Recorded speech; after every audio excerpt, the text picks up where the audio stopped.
갈라디아서 1장 11절에서 24절 마지막 절 교도하시겠습니다.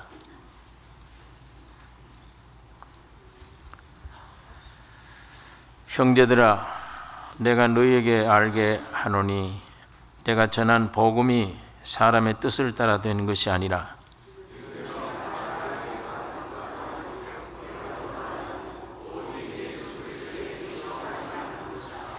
내가 이전에 유대교회에 있을 때에 행한 일을 너희가 들었거니와 하나님의 교회를 심히 핍박하여 잔해하고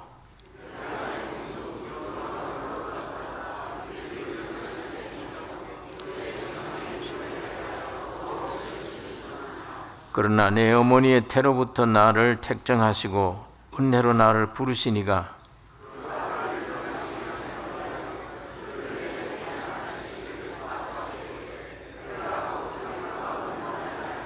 또 나보다 먼저 사도된 자들을 만나려고 예루살렘으로 가지 아니하고 오직 아라비아로 갔다가 다시 다메섹으로 돌아갔노라.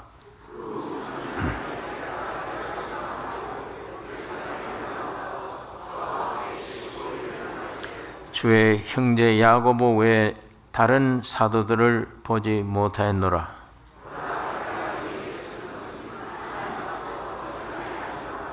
그 후에 내가 수리아와 길리기아 지방에 이르렀으나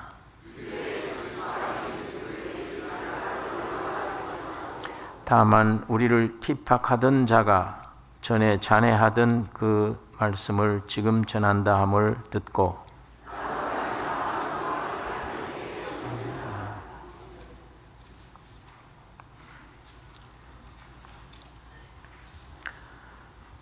바울이 전한 복음이 사람의 뜻을 따라 된 것 아니요, 또 사람에게서 받은 것도 아니요, 배운 것도 아니요, 오직 예수 그리스도의 계시로 말미암은 것이라. 이렇게 기록한 복음을 오늘 우리도 배움으로 되는 것 아닙니다. 성령의 계시로 복음을 받게 되는 것입니다.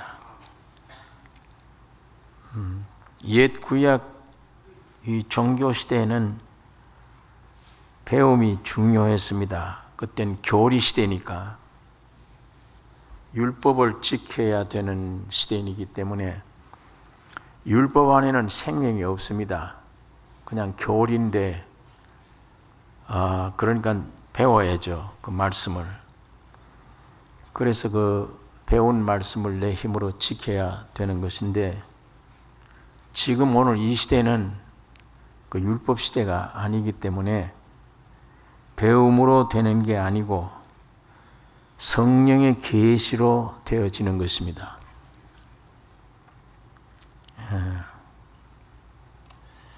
그러니까 굉장히 바울이 중요한 말씀을 우리에게 일러주셨는데,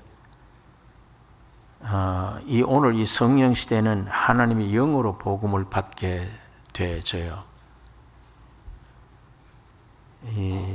사람에게 이 복음 내용을 우리가 몇 달이면 그 내용을 다 알 수가 있습니다. 다 듣고 배우고 이런 것이구나, 교리를 알 수 있습니다. 근데 머리에 담겨진 교리는 생명이 아니에요. 그 대신 내 힘으로 이걸 머리에 알고 있는 걸 지켜야 돼요. 율법을 지킬 수가 없는 겁니다. 그런데 제가 어릴 때 교회에서 한 3개월을 훈련 받으면 학습을 줘요. 3개월 훈련 받은 기초적인 교리 학습을 배우면 그 다음에 이제 도덕적으로 별 뚜렷한 죄를 안 지으면 몇 달 후에는 세례를 줍니다. 하나님의 자녀가 되었다고. 전부가 교리를 아는 것에 바탕을 두는 거예요. 행동이 착한 데에 근거를 하는 거고 바탕을 두는 겁니다. 성령이 내 안에서 역사하는 이 역사에 대해서는 전혀 가르쳐 주지도 않았고,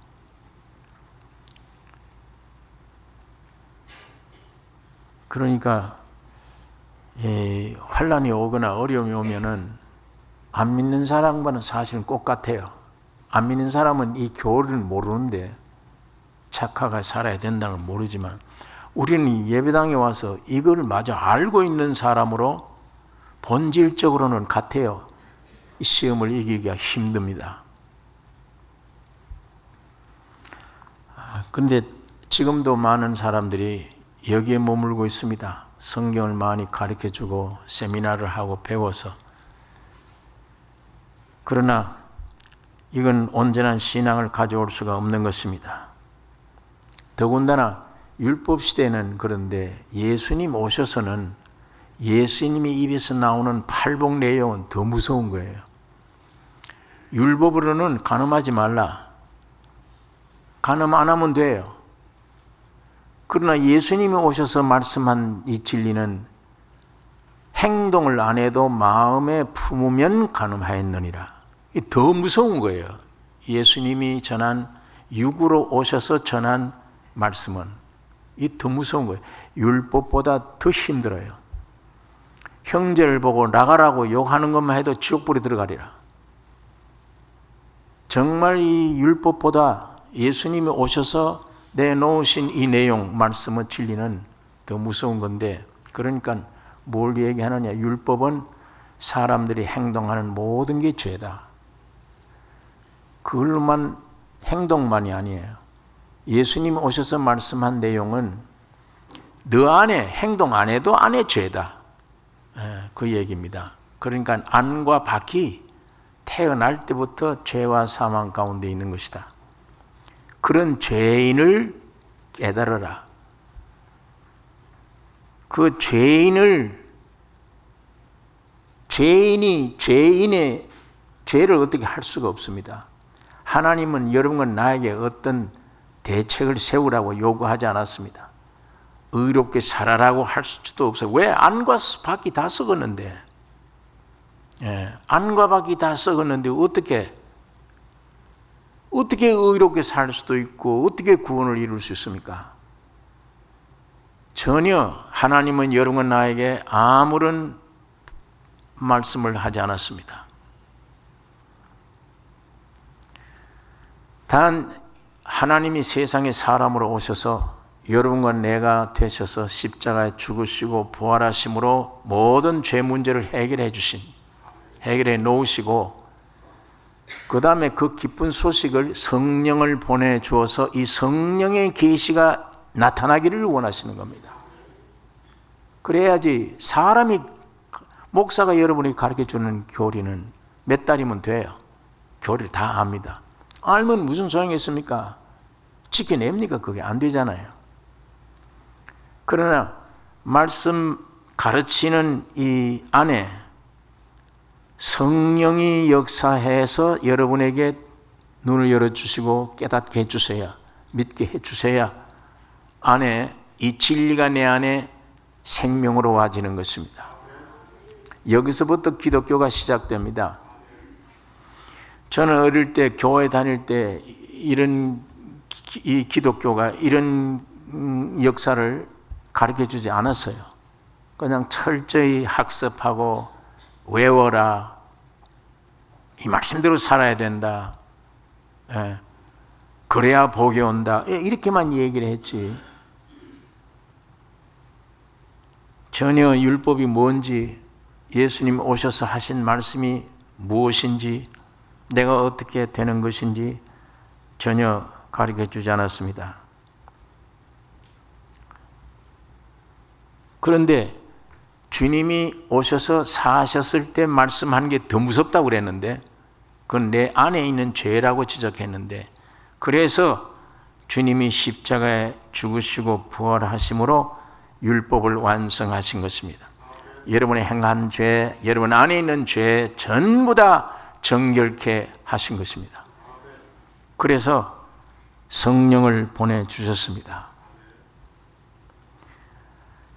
예레미야 선지자가 예언한 예레미야서 31장에 있는 말씀을 사도 바울이 히브리서 8장에 기록한 말씀이 있습니다.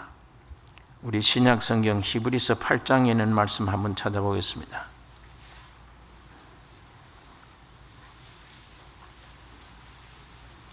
히브리서 8장 8절에 제가 읽겠습니다. 저희를 허물하여 일렀으되 주께서 가라사대 볼지어다 날이 이르리니 내가 이스라엘 집과 유다 집으로 새 언약을 세우리라. 또 주께서 가라사대 내가 저희 열조들의 손을 잡고 애굽 땅에서 인도하여 내던 날에 저희와 세운 언약과 같지 아니하도다.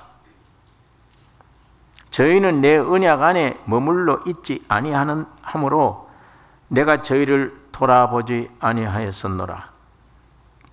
또 주께서 가라사대 그 날 후에 내가 이스라엘 집으로 세울 언약이 이것이니 내 법을 저희 생각에 두고 저희 마음에 이것을 기록하리라. 나는 저희에게 하나님이 되고 저희는 내게 백성이 되리라. 또 각각 자기 나라 사람과 각각 자기 형제를 가르쳐 이르기를 주를 알라 하지 아니할 것은 저희가 작은 자로부터 큰 자까지 다 나를 알미니라. 내가 저희 불의를 긍휼히 여기고 저희 죄를 다시 기억지 아니하리라 하셨느니라.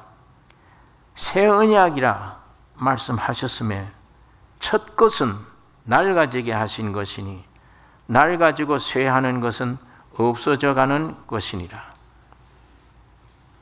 여기 보면 옛 언약은 시내산에서 주셨는데 너희 조상들에게 주었다. 그러나 너희 조상들이 그 언약 안에 머물지 않았다. 그러므로 내가 저희를 돌아보지 아니하였노라. 또 주께서 가라사대 그 날 후에 내가 이스라엘 집으로 세울 언약이 이것이니 내 법을 저희 생각에 두고 저희 마음에 이것을 기록하리라.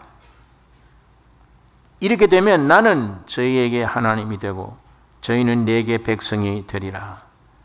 또 각각 자기 나라 사람과 각각 자기 형제를 가르쳐 이르기를 주를 알라 하지 아니할 것은 저희가 작은 자로부터 큰 자까지 다 나를 알미니라. 이 교리를 배우며 아는 게 아니죠. 큰 자부터 작은 자로 하여금 알라, 하나님을 알라 할 필요가 없다. 저절로 알게 됐다. 왜? 하나님이 내 안에 기록하는 것이다. 내 신비의 육에 기록하는 것이다. 그러니까 우리 신앙이 이렇게 되어졌는가를 우리가 좀 생각을 하셔야 됩니다. 내가 지금 배운 신앙이냐? 예배당에 들어와서 성경을 많이 배우고 세미나에 참석해서 기도하는 법도 알고 아버지도 아닌데 아버지가 부를 수도 있고 몇 장 몇 절 성경이 이렇더라. 그래서 그거대로 내가 살려고 노력하는 되지도 않는데 풍뎅이가 유리병 우로 올라가는 것 같아요. 올라가다가 미끄러지고 올라가다가 평생 이럽니다. 올라가지는 못해요. 되는 것 같아요. 또 미끄러져요. 못 올라갑니다. 내가 율법 지킬 수가 없어요. 어느 건 지킬 것 같은데 안 돼요.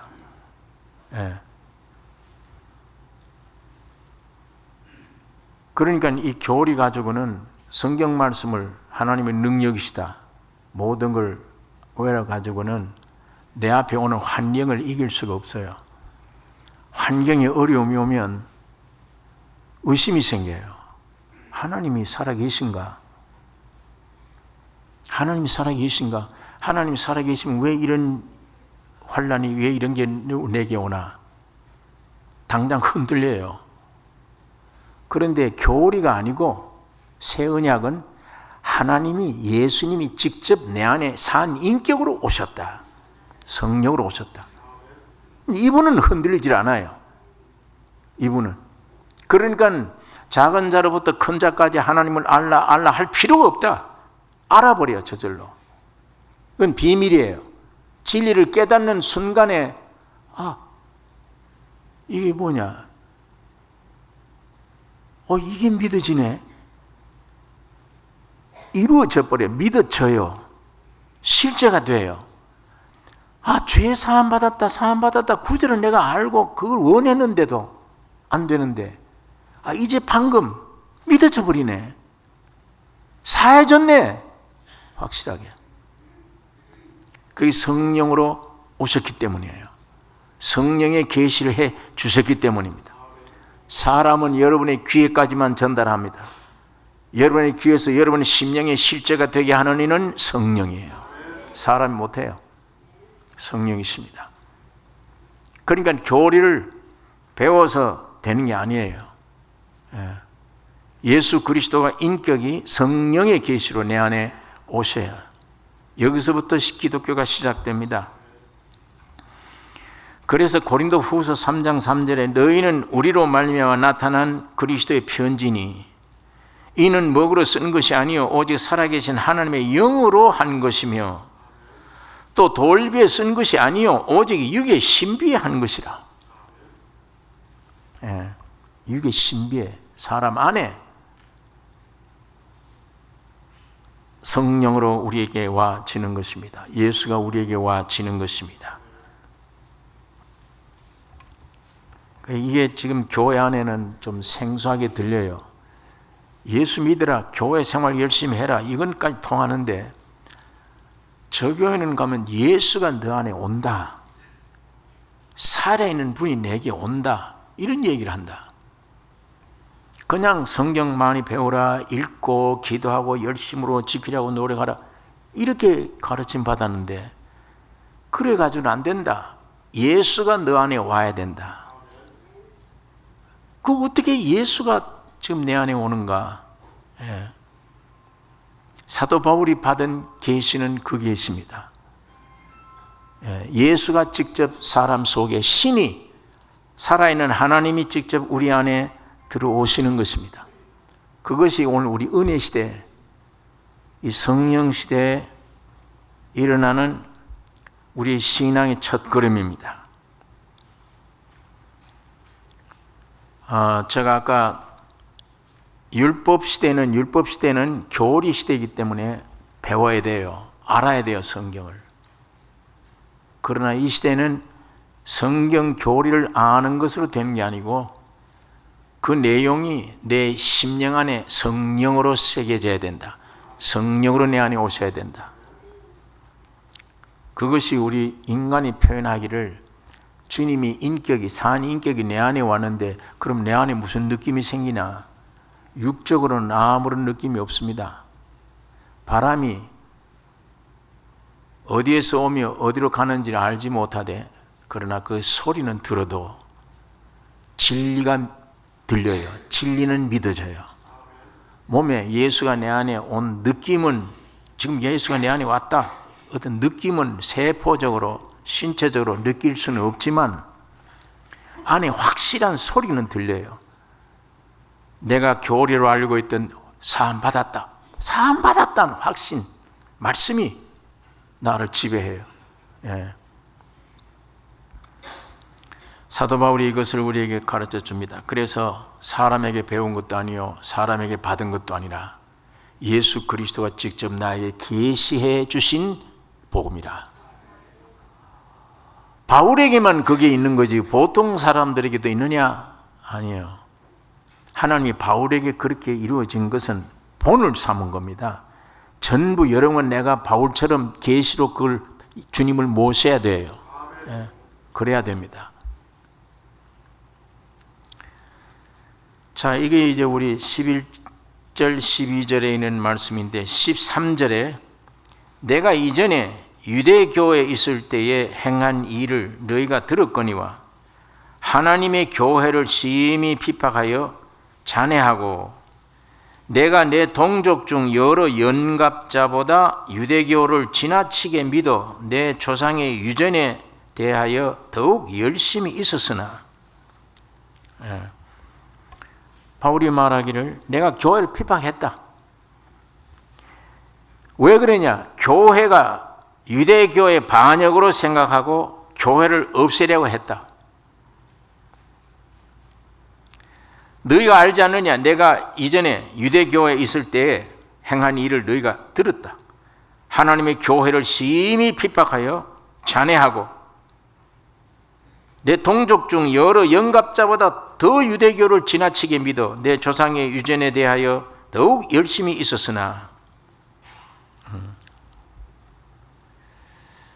바울이 교회를 없애려고 했습니다. 여러분 왜 그러죠?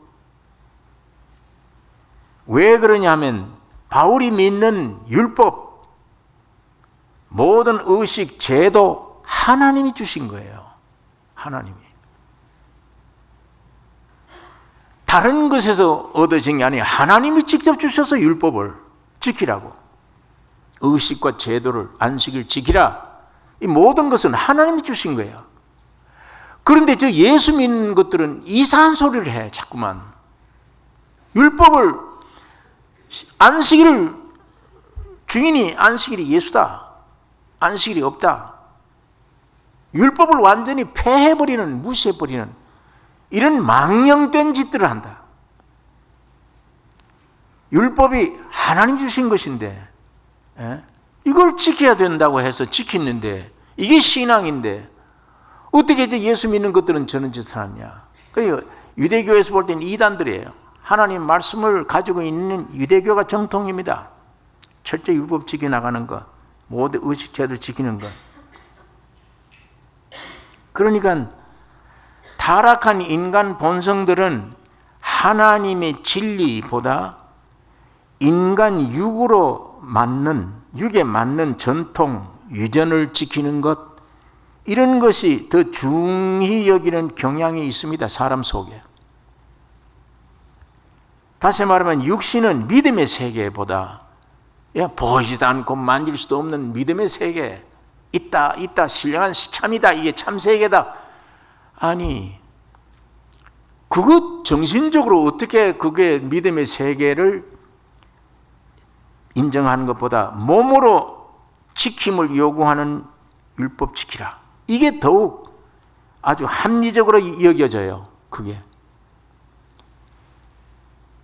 믿음의 세계가 엄청난 세계가 있다. 이건 희한한 소리 같이 들려요. 보지도 못하고 만지도 못하는 세계인데. 그러나 몸으로는 안식을 지켜라. 그게 믿음이다. 그러니까 그러면 그건 지킬 만해. 그건 행동할 만해. 그러니까 타락한 육신은 믿음의 세계보다도 몸으로 율법을 지키라. 이게 더 합리적인. 내가 노력하고 지켰더니 복 받는다. 이거 합리적이에요. 올바른 얘기야. 육적으로. 그러니까 사도 바울이 여기에 충성을 다했고 종교의 아주 리더가 된 겁니다. 어떤 연갑자보다 나보다 선백은 누구보다도 내가 앞장서서 있다. 그러나 그리스도가 바울에게 계시됨으로 이거 엄청난 일이 벌어진 겁니다. 율법을 알게 된 거예요. 사울아, 오늘도 예수 믿는 사람 잡아 죽이러 가는 거예요. 다메섹에. 근데 가다가 사울아, 어디서 내 이름 부르네. 사울아, 몇 사람이 갔는데 옆에 사람이 나를 부르는 게 아니에요. 바울이 네시니까 네가 핍박하는 예수다. 아니, 예수는 십자가에서 끝났어. 죽었어. 제자들이 시체를 가져가서 숨겼어. 그걸로 끝났는데 예수가 살아있다니. 이게 충격받은 거예요. 바울이 충격받아 그 자리에서 꼬부러져 버렸어요. 예수가 살아있다. 아니, 예수는 보통 사람으로 거짓하다가 십자가에 죽어 매장돼 끝나서 죽었어. 시체는 제자들이 숨겨서 그렇게 어디 없애버렸는데 그게 예수인데, 아니 예수가 살아있다니.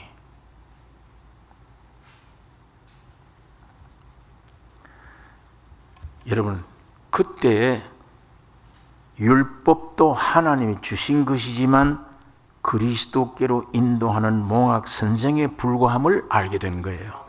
바울이 예수가 오기 전에는 모릅니다. 율법 철저히 그걸 지키려고 노력하죠.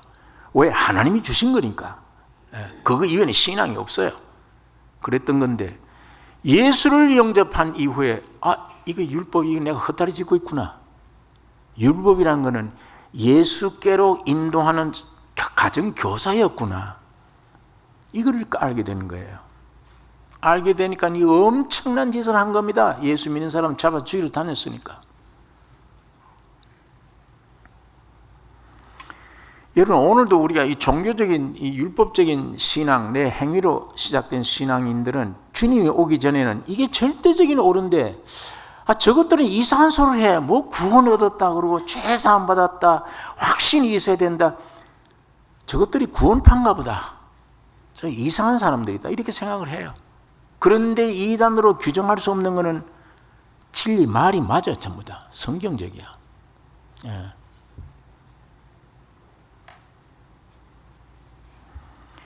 예수 그리스도의 새 생명이 내게 오기 전에는 내가 어떤 상태에 있는가를 모릅니다. 내 신앙이 어떤 신앙인가를. 예. 아까 바울처럼 하나님이 직접 주신 것이기 때문에 이거 지키는 게 신앙이지. 그런데 예수가 온 이후부터는 이 율법이 지킬 수도 없지만 율법이란 예수께로 인도하는 선생이었구나. 타락한 인간은 율법을 지킬 수 없기 때문에 예수가 세상에 사람으로 오셔서 율법을 완성시키기 위해 그리스도가 오셨구나. 이걸 알게 된 거예요, 바울이. 예. 그러니까 갈라디아서를 쓸 수 있는 자격자는 바울입니다. 율법의 철저한 신앙을 하다가 그리스도를 직접 경험해 보니까 이거 율법이 종착역이 아니구나. 예수 믿게 만든 내용이구나. 이 과정이 예수가 오는 게 종착역이구나. 이게 완전한 신앙이구나. 그러니까 나를 지키는 것, 의식, 제도, 교리, 이게 아니었구나. 이건 하나님이 우리 인간에게 오직 예수 그리스도 인격 한 분을 주시기를 원하셨구나. 그것이 끝장이다. 그게 최고의 목적이다. 그분이 교리가 아니요, 그분이 날 지키는 게 아니라 그분이 인격이에요. 하나님이 살아계신 하나님입니다. 그분이 내 안에 와서 살아가는 거구나. 이게 기독교의 신앙이구나. 바울이 이것을 깨달은 것입니다.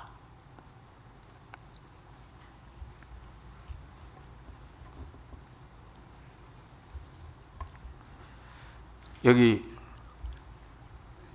14절에 내가 내 동족 중 여러 연갑자보다 유대교를 지나치게 믿어 내 조상의 유전에 대하여 더욱 열심히 있었으나 그러나 내 어머니의 태로부터 나를 택정하시고 은혜로 나를 부르신 이가, 내 어머니의 태로부터 나를 택정하시고. 여러분, 에베소 교회 사도 바울이 편지할 때에 1장 4절에 곧 창세전에 그리스도 안에서 우리를 택하사 그랬습니다. 우리로 사랑 안에서 그 앞에 거룩하고 흠이 없게 하시려고 그 기쁘신 뜻대로 우리를 예정하사 예수 그리스도로 말미암아 자기의 아들들이 되게 하셨으니. 여기 뭐라고 그랬습니까? 창세 전에 그리스도 안에서 우리를 택했다. 여러분, 우주가 창조되기 전에 우리를 하나님은 선택하셨습니다. 여러분과 내가 나기도 전에, 우주가 생기기 전에 하나님은 여러분을 선택하셨어요.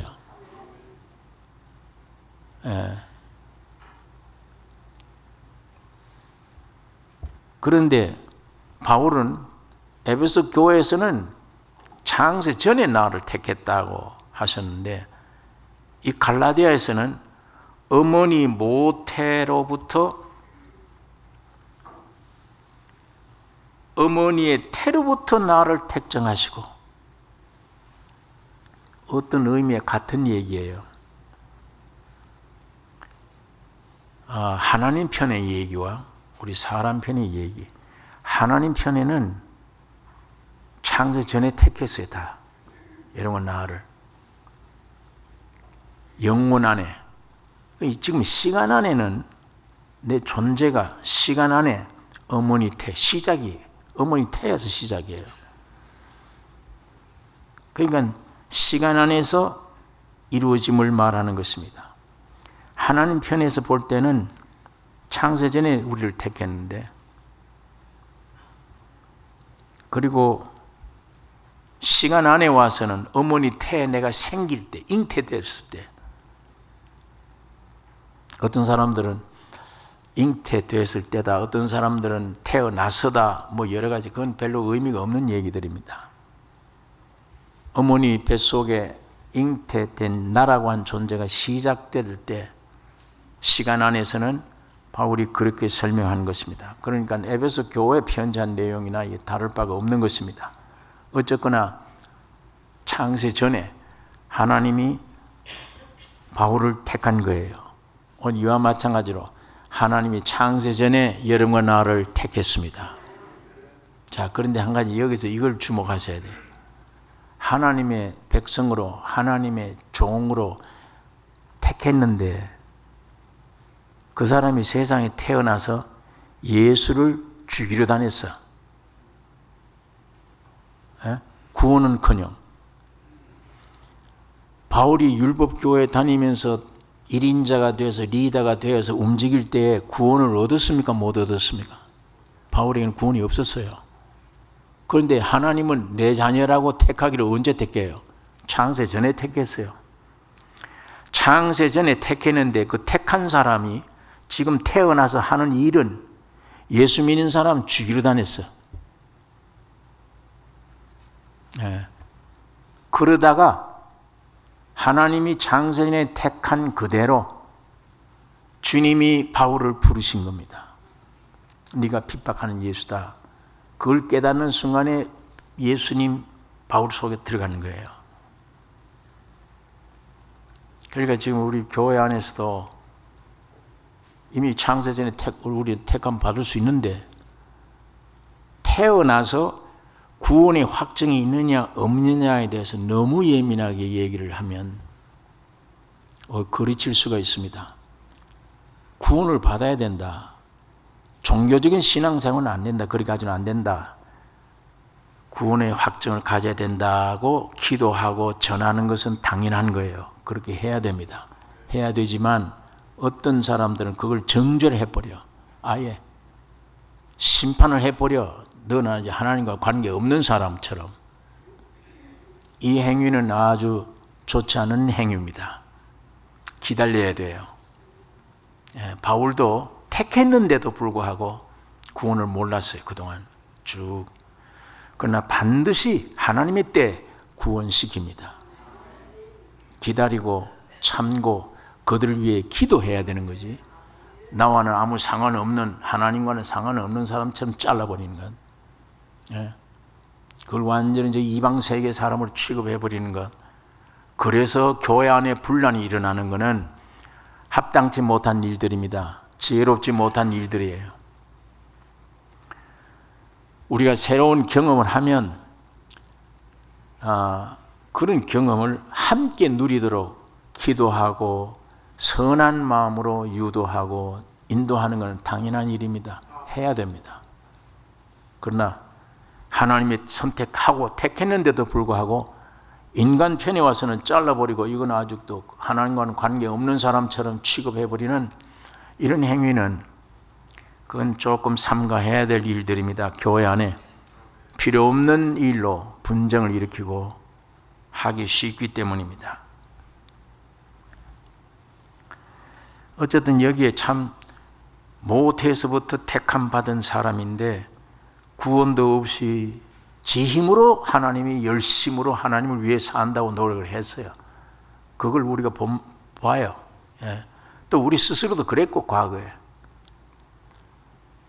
그러나 분명한 신앙은 사도 바울처럼 그런 열심, 인간의 종교적으로 열심 내는 게 아니잖아요. 계시로 오늘날 왔을 때 그때야 이때까지 신앙생활을 다 알게 되고 율법이 뭔가도 알게 되고 다 알게 되어버렸어요. 그러니까 갈라디아서를 쓸 수 있습니다. 바울 같아야. 어떻게 은혜를 받은 자들인데 율법으로 돌아갈 수 있느냐? 그럴 수가 없다. 그건 저주받은 짓이다. 안 된다. 그렇게 하면 돌아가면 안 된다. 이 말씀을 한 것입니다. 그 아들을 이방에 전하기 위하여 그를 내 속에 나타내시기를 기뻐하실 때에 내가 곧 혈육과 의논하지 아니하고, 우리 사람들 속에 하나님의 아들 계시하심을 하나님이 기뻐하셔요. 왜 그러냐? 이것이 창세기 1장 26절에 있는 말씀, 하나님의 형상을 따라 우리들의 모양으로 우리가 사람을 만들고 했던 그 인간 창조의 목적이 이루어졌기 때문이에요. 하나님의 모양, 하나님의 형상으로 지은 것은 하나님이 어느 날 그 속에 들어가기 위한 것입니다. 그 목적이 이루어지는 것이기 때문에 하나님의 아들이 사람으로 세상에 오심을 하나님이 기뻐하신 것입니다. 마태복음 3장 17절에 예수님이 침례 받으신 이후에 이는 내 사랑하는 아들이요 내가 기뻐하는 자라, 하늘에서 음성이 들려온 음성이며, 한 번은 제자들과 함께 변화산에 갔는데 갑자기 구름이 오더니 모세와 엘리야와 예수님 세 분이 얘기를 하고 있어요. 베드로가 그 뜻이 무엇인가도 모르고 예수님 보고 초막셋을 지어서 하나는 주를 위하여, 하나는 엘리야를, 하나는 모세를 위하여 하사이다. 아주 아무 근거도 없는 얘기를, 아마 당황했던 것 같아요. 놀래가지고 저 세 분이 웬일이냐 하고 대접한다고 하는 것이 초막셋을 지어서 이렇게 하는 게 좋겠다. 그러자 구름이 그치고 음성이 들려옵니다. 이는 내 사랑하는 아들이요 내가 기뻐하는 자니 너희는 저의 말을 들으라 하는지라. 예수밖에 없어요. 엘리야와 모세는 사라져 버렸어요. 예수 말만 들어야 된다는 그 얘기입니다. 율법 시대는 다 끝나갔다 이제. 그래서 이 아들을 세상에 보내신 것은 여러분과 나에게, 사람에게 생명을 주시려 하는 것입니다. 요한복음 10장 10절에 내가 온 것은 양으로 생명을 얻게 하고 더 풍성히 얻게 하려는 것이라. 요한일서 5장 12절에는 아들이 있는 자에게는 생명이 있고 하나님의 아들이 없는 자에게는 생명이 없느니라. 그래서 우리가 하나님의 아들들이 되도록 그리스도를 우리 안에 계시하신 것입니다.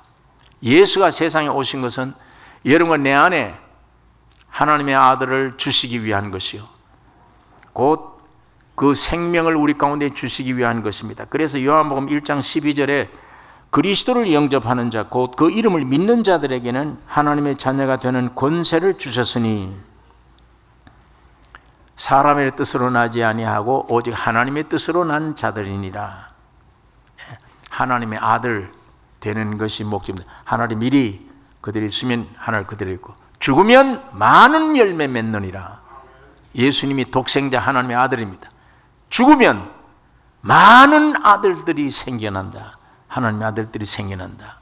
그게 하나님의 목적입니다. 예수를 세상에 보내주신 목적이에요. 여러분과 나를 하나님의 아들 되게 하기 위한 목적입니다. 자, 거기에 갈라디아서 2장 넘기시면 4장, 갈라디아서 4장 4절, 4절에서 7절 같이 읽겠습니다. 때가 차매 하나님이 그 아들을 보내서 여자에게서 나게 하시고 율법 아래 나게 하신 것은 율법 아래 있는 자들을 속량하시고 우리로 아들의 명분을 얻게 하려 하심이라. 너희가 아들인 고로 하나님이 그 아들의 영을 우리 마음 가운데 보내사 아바 아버지라 부르게 하셨느니라. 그러므로 너희가 이후로는 종이 아니요 아들이니 아들이면 하나님을 말미암아 유업을 이을 자니라. 이거 믿어지십니까? 여러분을 하나님은 아들이라. 하나님의 유업을 이을 자니라. 예. 그 여기 1장 15절에 내 어머니의 태로부터 나를 택정하시고 은혜로 나를 부르신 이가 그 아들을 이방에 전하기 위하여 그를 내 속에 나타내시기를 기뻐하실 때에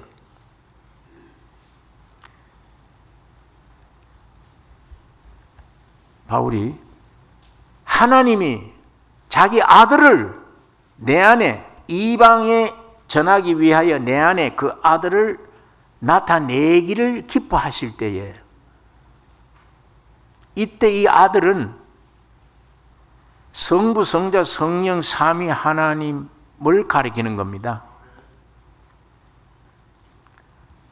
빌립이 예수님 보고 하나님 아버지를 좀 보여주세요, 주님. 그래서 예수님이 빌립에게 나를 본 자는 아버지를 보았거늘 어찌하여 아버지를 보이라 하느냐. 예수님이 누구란 얘기입니까? 아버지란 얘기예요. 나를 본 자는 아버지를 보았는데 또 아버지를 보이라? 아버지 없다. 내가 아버지다 이 얘기예요. 내가 아들이고 아버지예요. 사람이고 하나님이에요. 이거를 우리 인간 이성으로 자꾸 이 삼위일체의 교리를 생각하고 이해하려면 이해가 안 돼요.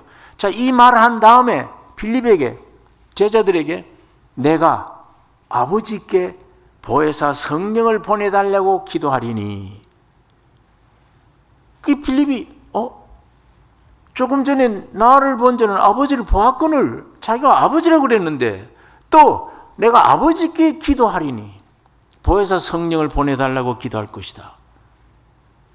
이게 이 머리를 가지고 이거 어떻게 이걸 이해를 되느냐. 그러면서 그 요한복음 14장 9절 보면은 내가 너희를 과와 같이 버려두지 아니하고 오리라. 그 오리라, 그건 뭐예요? 주님이 십자가 죽으시고 부활하신 이후에 성령으로 오는 것을 가리킵니다.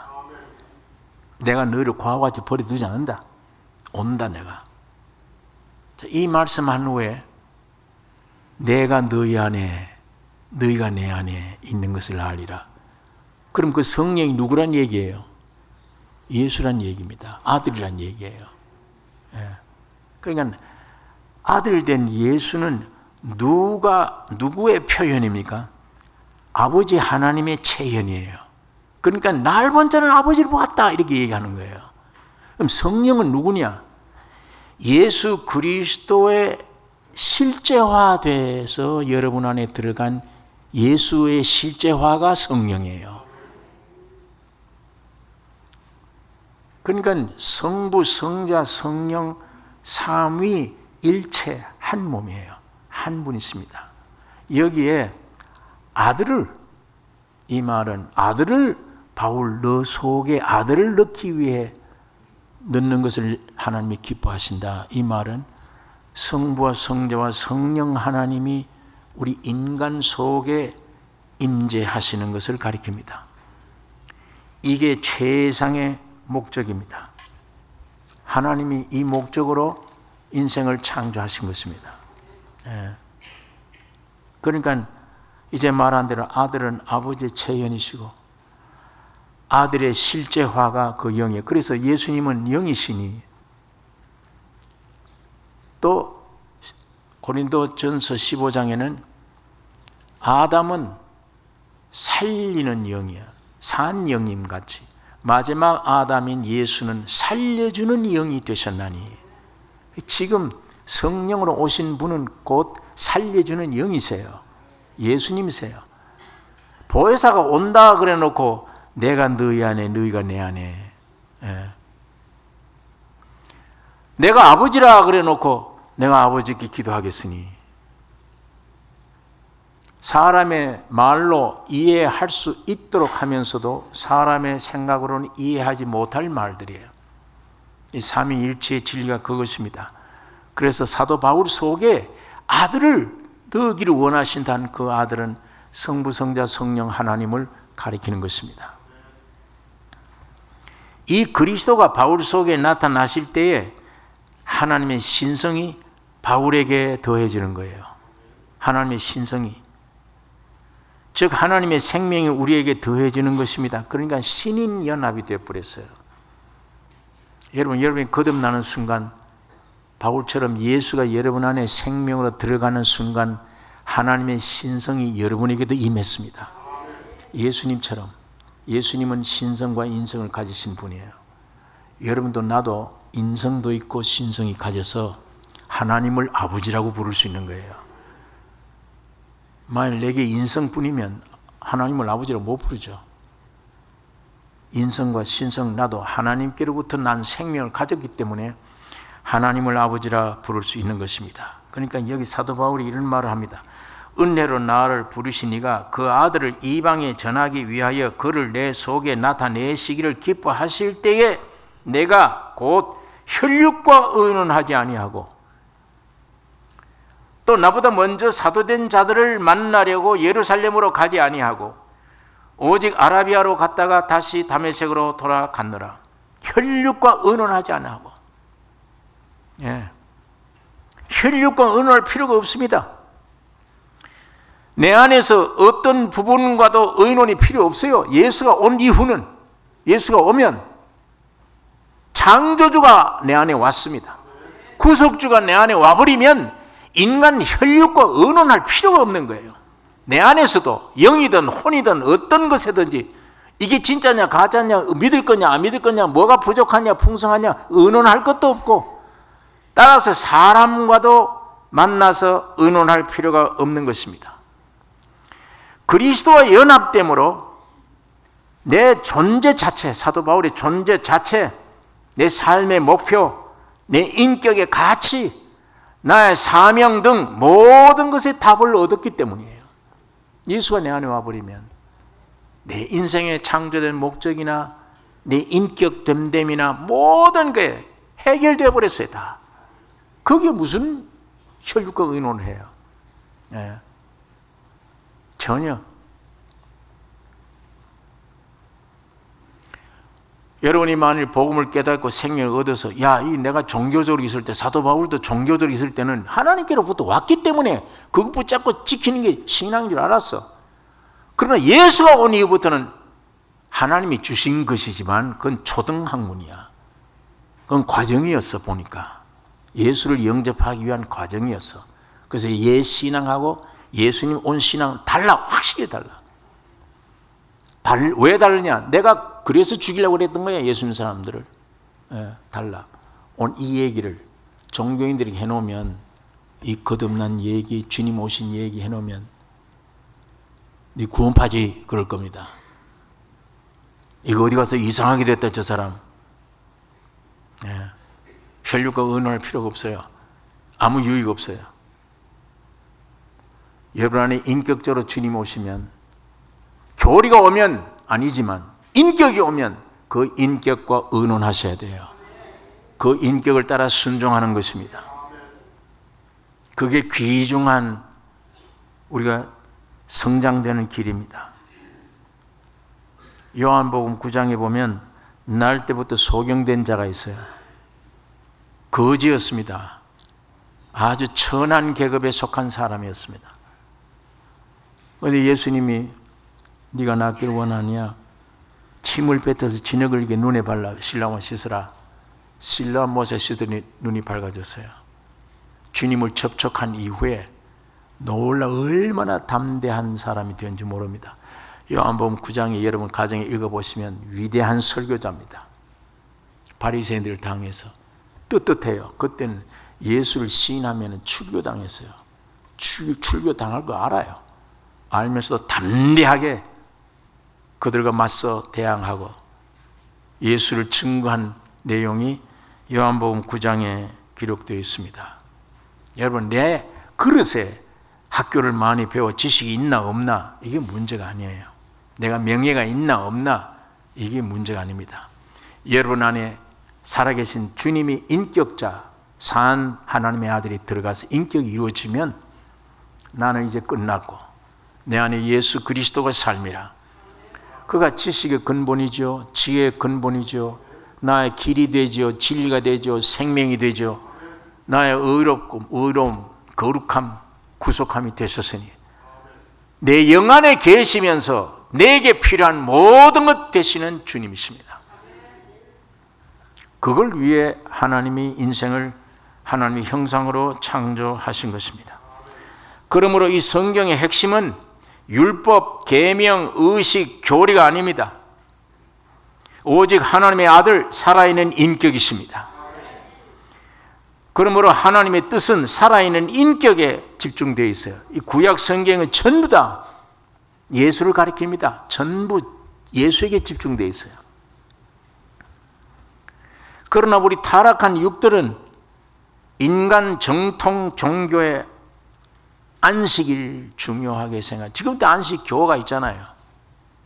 예. 기적 행하는 걸 좋아하죠. 방언 한번 해봤으면 하죠. 병 고침을 받아봤으면 하죠. 이런 것에 잡혀 있어요.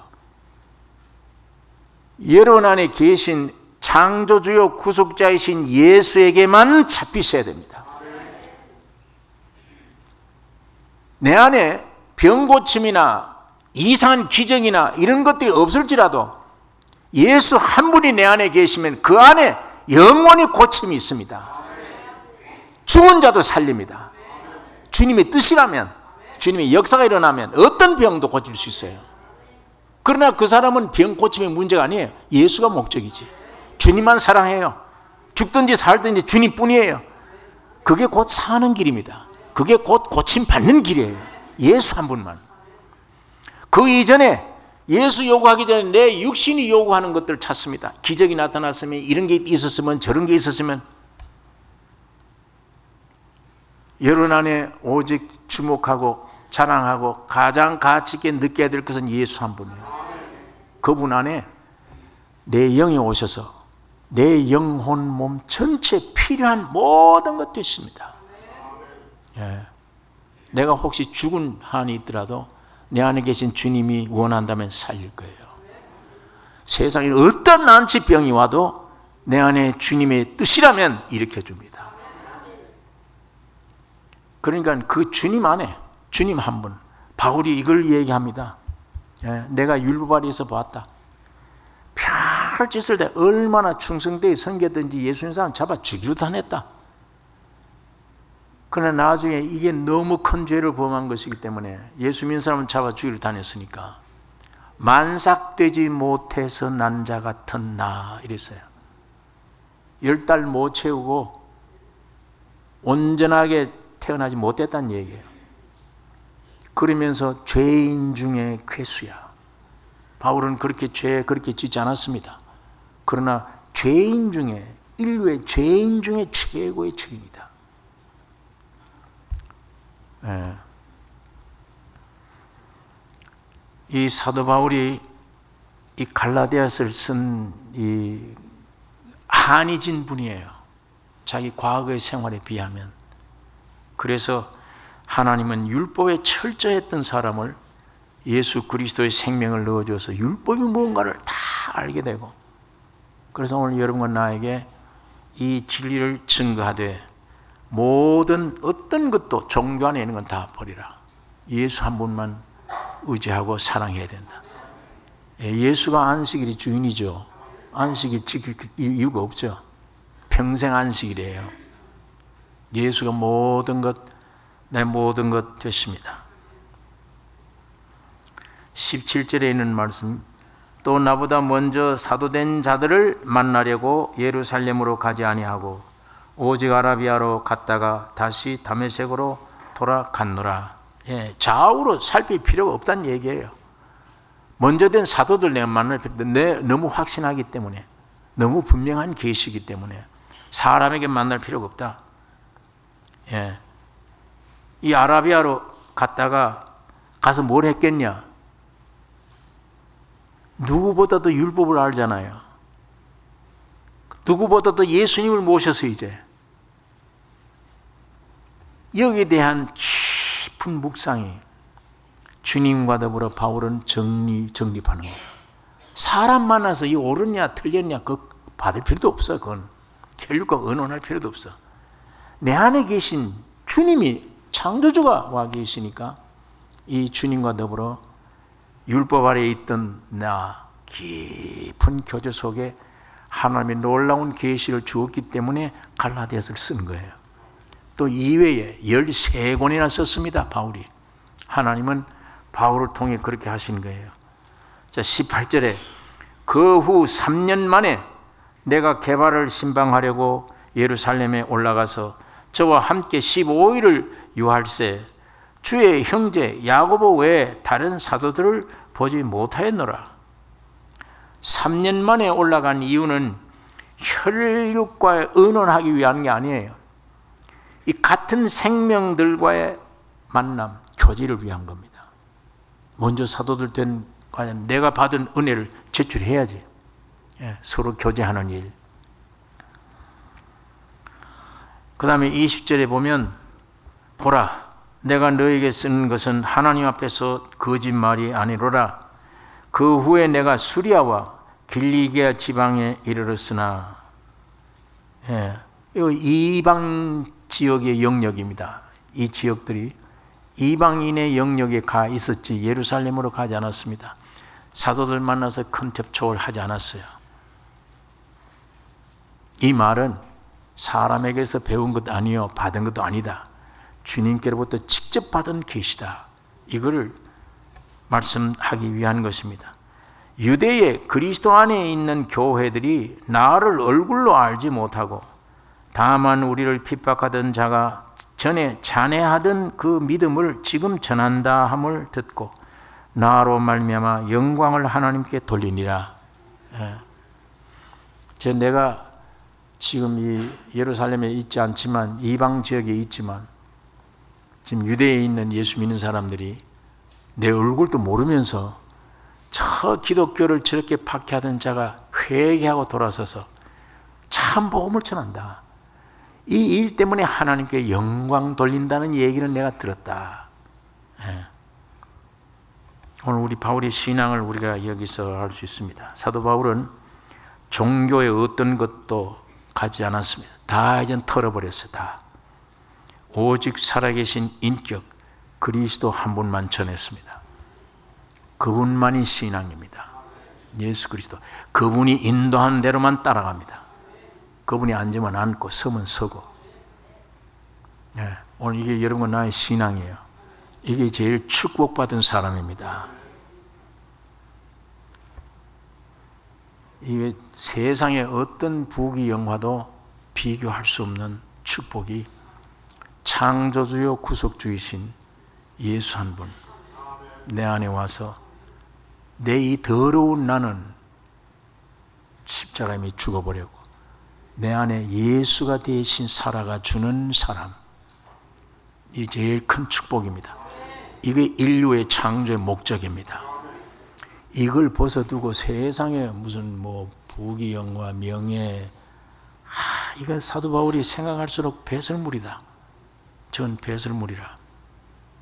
아무것도 가져도 망해, 죽어. 가져도 아무것도 쓸모없는 일이야. 참으로 그렇습니다.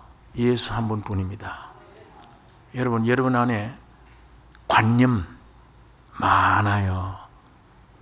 내가 10살, 20살, 30살 자라가면서 내가 어떤 세상을 접촉하고 어떤 환경 속에 살았고 이런 것에 따르는 관념들, 세상 학문을 배우는 동안에 생긴 관념들, 종교 신앙생활 할 때 얻어진 관념들, 옳은 게 아니에요.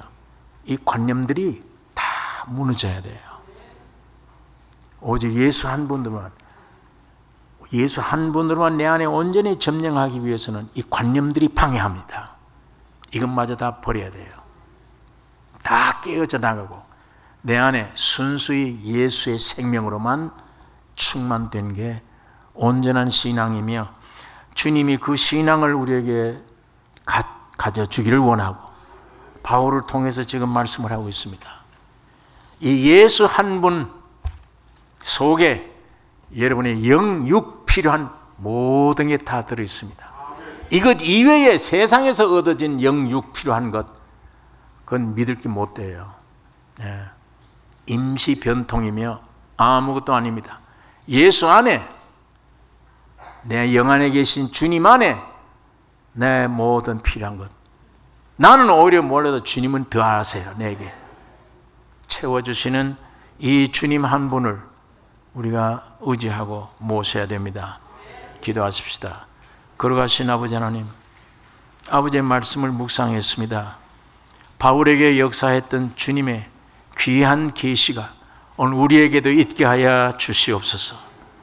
예수를 모시고 평생 내 육에 가졌던 쓸데없는 관념이나 모든 것들 다 허물어지고 주님만 내 안에 온전히 사셔서 내 인격을 이루고 주의 영광 나타내는 승리자 참 삶을 가지게 하여 주시며 내 평생 동안 예수 자랑하는 우리의 삶이 되게 축복해 주시옵소서. 모든 육에서 나온 염려, 근심, 걱정, 거짓된 것들 다 물리쳐 주시기를 원하며 두려워하지 않기를 원하며 예수 한 분만 의지하고 살아가는 저희들로 삼아 주시옵소서. 예수님의 이름으로 기도를 옵나이다.